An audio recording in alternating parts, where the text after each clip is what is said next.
Command. Yes. Thank you. As you queue up, my only couple of slides, by the way, I've noticed.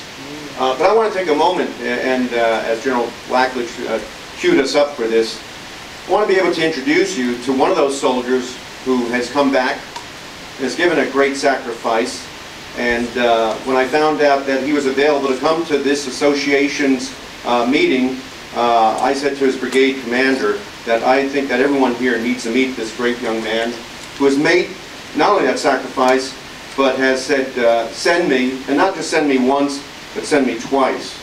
And I'd like for Lieutenant Bartle, could you stand up please? And I'd like everybody to get a chance to give a round of applause for that.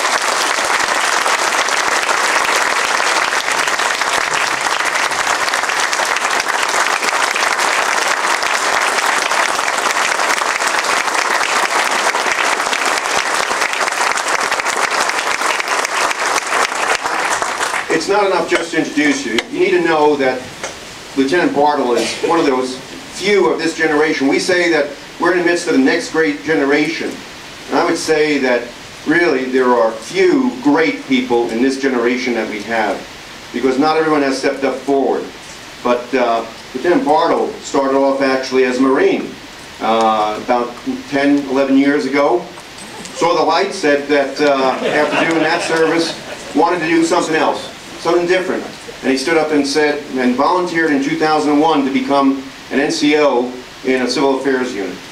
And then from there, of course, we know that by 2002, 2003, the road to war was clear for Iraq, and volunteered and got himself on the battle roster and went into Iraq. And at that time, I think it was 2003, was actually seriously wounded.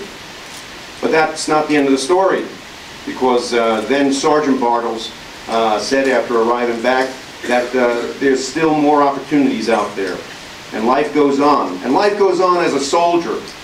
And so he stayed on, and from that time, not only has he been commissioned as an officer, and he's now the HHC company commander for one of my battalions, the 418th, he also has gone on to finish a master's degree, and he has also, in 2005, volunteered and was sent back to OEF. So he bookended his service both to OIF and OEF. And when we ask, where do we find these men and women, we find them in the ranks of the civil affairs in our area that we look right, left, and front and back for. So again, thank you. I want to introduce my Command Sergeant Major, if I can, Command Sergeant Major Haglin, integral part of the two-person command team. And I'm fortunate to have my two brigade commanders here, Mark Hendricks and Dan Emmerman. Where are you there? And Dan is getting ready to lead the next follow-on force for our next rotation, which is quickly approaching no back out time. I'll just say this much.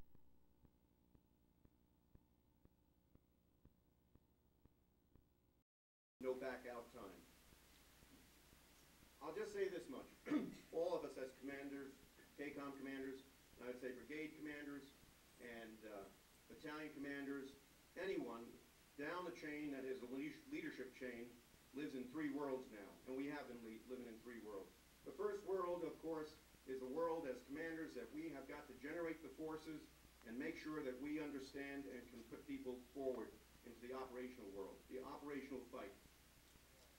The second world, of course, is that of being in an institutional army, making sure all our requirements are met, making sure that the forces that stay behind do everything that we should. And the third world is really making sure we keep in contact with our usual customers. And in the case of 353rd, as it always has been, is make sure US EUCOM and USAREUR and the other component commanders within the European theater, and now AFRICOM, as it mirrors it, are maintained for our fullest effect. So, I guess I'll have the slide, right? One next slide, please. I'm not going to bore you, but the key point here is that our mission is to organize, equip, mobilize, deploy, redeploy, reconstitute relevant and credible reserve components, civil affairs forces, to combatant commanders, with primary focus on European Command and AFRICOM, but also globally as well. Next, please.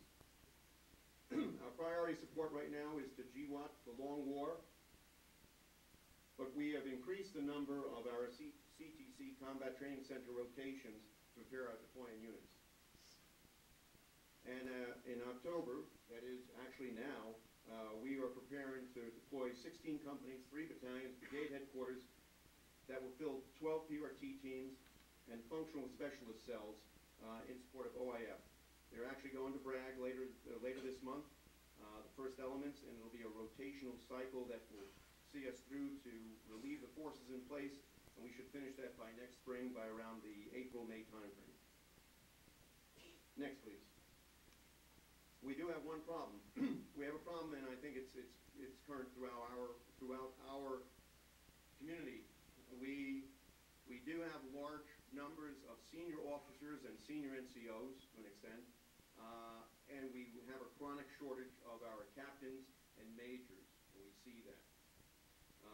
And that's something that all commanders at all levels have been struggling, from battalion command on up. It's not going to end. There's no quick fix. The most interesting thing is that we have met the numbers that every KCOM that has been asked to do this, that every time KPOC has been asked by big Army and big Department of Defense meet these numbers, we have always met that in the last 6 years. And that is amazing.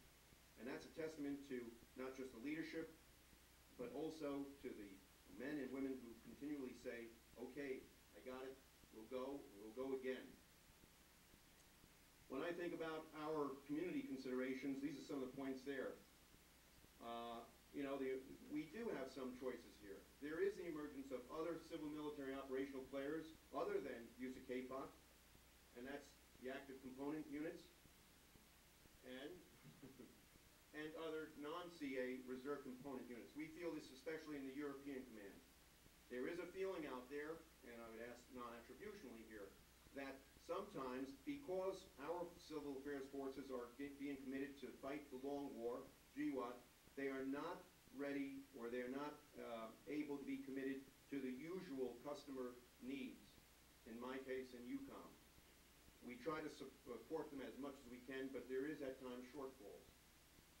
And the question is, which one will our usual customer say they want?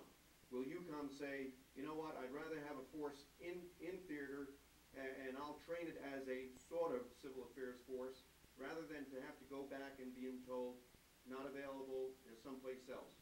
And we have been trying to make sure that we stay ahead of this, but it becomes increasingly more difficult. And I would say that in their minds, not of us, but is the Army Reserve Component Civil Affairs fully relevant to what they need in the institutional side too.